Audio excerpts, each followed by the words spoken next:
Udah nyampe di kamar kita.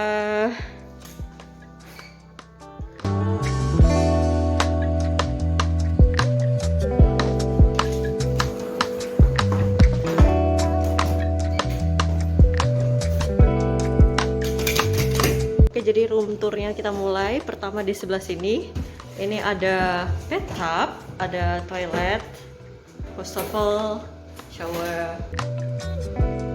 Kamar mandinya kayak gini. So extra. Ceilingnya ada tulisan Busan View Hotel sama logo.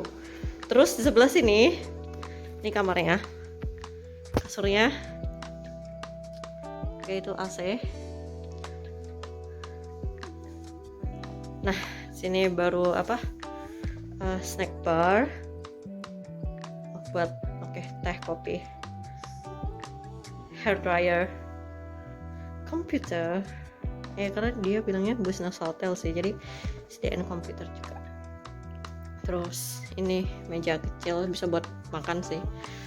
Ada bathrobe, kulkas, TV yang gede, aesthetic lights,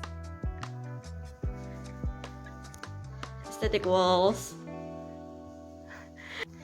Ini nih kalau dibuka,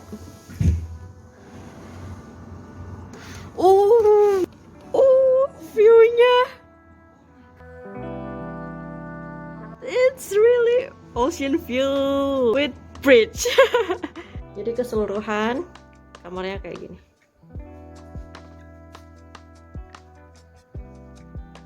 Ini gede banget, luas banget.